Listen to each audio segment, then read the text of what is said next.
વડોદરામાં બાજવા ગામમાં ચારે તરફ પાણી જ પાણી જોવા મળી રહ્યું છે। ગામના ઘરો અને દુકાનોમાં પાણી ઘૂસતા નુકસાન પહોંચ્યું। દર વર્ષે આ પ્રકારની સમસ્યા થતી હોવાનો વેપારીઓનો દાવો છે। રિફાઇનરીમાંથી પાણી છોડાતા વિકટ પરિસ્થિતિ હોવાનો દાવો કરાયો।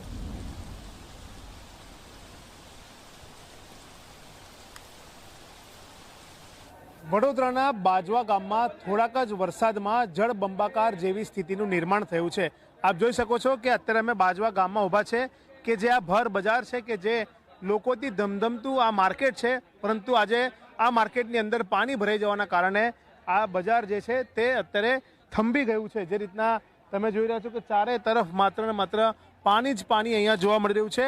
લોકોનો આરોપ છે કે ફર્ટિલાઇઝર રિફાઇનરીનું જે પાણી છે તે અહીંયા છોડવામાં આવે છે, જેના કારણે બાજવા ગામ બેટમાં ફેરવાયું છે।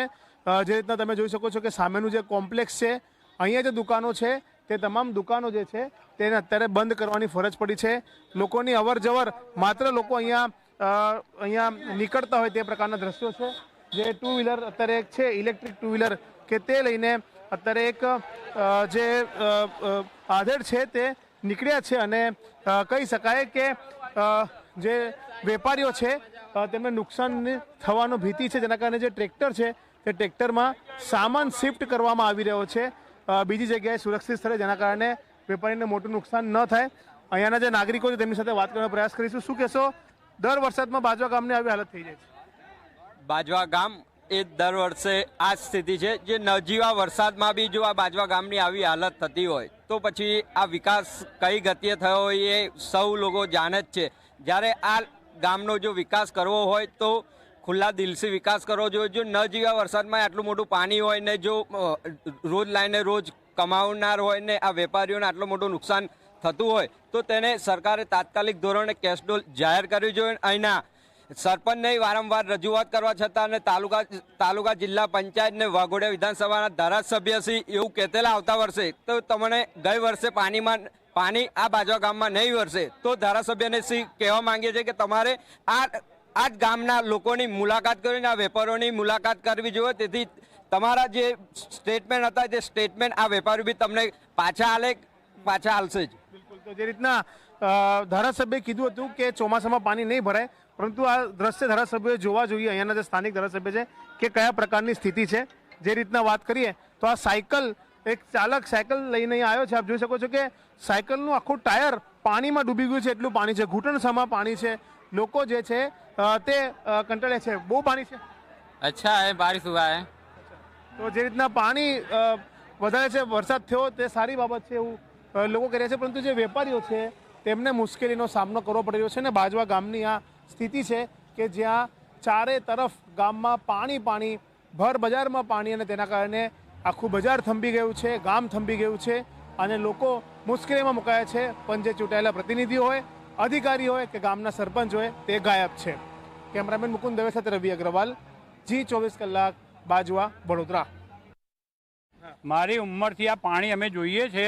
આટલા વર્ષોથી કોઈ પાણીનો નિકાલ નથી, કોઈને કશી પડી નથી। આટલું મારે ત્રીજી સાલ 25 લાખનું નુકસાન છે। અમે વીમાવાળાને કહીએ તો 5 લાખ રૂપિયા બેરે હાલ્યા, એટલે 20 લાખ રૂપિયાનું નુકસાન કોણ કરે? ખાલી વોટ માટે આવે છે। અત્યારે અહીં આવો તો ખબર પડે કોઈ મરી ગયું હોય એને કેવી રીતે સ્મશાન યાત્રા કાઢીને કેવી રીતે લઈ જવો એ એમને ખબર પડવી જોઈએ। પાછળ 2 સ્મશાન યાત્રા જ આવી છે, કોઈ પાણી ભર્યું છે, તમે જોઈ લો આ બાજવાની પોઝિશન જોઈ લો। કલેક્ટર પોતે અહીં વિઝિટ કરીને ગયા છે, કરચિયા રોડ પર પાણીનો નિકાલ માટે સફાઈ કરીને ગયા છે, તે છતાંય આની આ પોઝિશનમાં છે અને 30 વર્ષથી આનું આજ પાણી છે, આની આજ પ્રોબ્લેમમાં ચાલુ છે। બધાને કહીએ છીએ, નેતા જોઈ જાય છે ને, બધા જોઈને જાય છે, પણ તે છતાં કોઈ નિરાકરણ આવતું નથી। 30 વર્ષથી આજ પોઝિશનમાં છે, 30 વર્ષથી આનું આજ પોઝિશન છે। કેટલા વર્ષોથી છે, કેમ નિરાકરણ નથી આવતું? રવિભાઈ, અમારી તો લગભગ 45 વર્ષની ઉંમર થઈ, હું આ જ વસ્તુ જોઉં છું। ગયા વર્ષે પણ નેતાઓ આવ્યા હતા અને કહ્યું હતું કે આ જે વર્ષ આવશે એમાં તમારે પૂરનો સામનો નહીં કરવો, પણ તમારી સામે છે, લાખોનું નુકસાન થયું છે। દરેક વેપારીના દુકાનમાં પાણી છે, લોકોના ઘરમાં પાણી છે। ધારાસભ્ય આવ્યા હતા, ત્યાંથી ટર્ન મારીને જતા રહ્યા, સાંભળ્યું નહીં, દૂરથી જતા રહ્યા। હવે તમારા ન્યૂઝના માધ્યમથી કદાચ સાંભળે તો બધા બપોરે ફૂડ પેકેટ આપશે અને માત્ર લોલીપોપ જેવું વસ્તુ છે।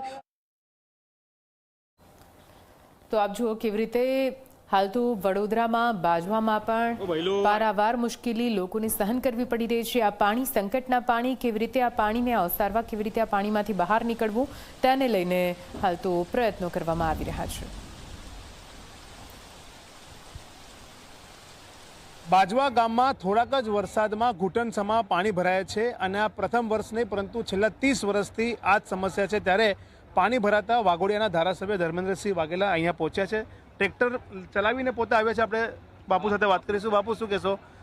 જે રીતના 30 વર્ષથી આ સમસ્યા છે, કેમ કોઈ સોલ્યુશન નથી આવતું? કેમ અધિકારી હોય કે ચૂંટાયેલા પ્રતિનિધિઓ સોલ્યુશન નથી લાવી શકતા? આનું કાયમી સોલ્યુશન સર્વે કરાવવામાં કલેક્ટરશ્રીને સંકલનની અંદર આનો પ્રશ્ન પણ લીધેલો હતો. કલેક્ટર સાહેબે આની સર્વે કરવાની કામગીરી પણ, એનું ટેન્ડર પણ પડી ગયું, સર્વે ઓલરેડી થઈ ચૂક્યું છે. હવે આ ચોમાસા પછી ટેન્ડર પ્રક્રિયા થશે. આ કાંસ બાજવાથી કરચિયા, કરચિયાથી રણોલી અને રણોલીની અંદર નોટિફાઈડનો જે કાંસ છે એની સાથે જોડાણ કરીને બાજવાની અંદર પાણી ના ભરાય એ માટેનું ઓલરેડી સર્વે થઈ ચૂક્યું છે.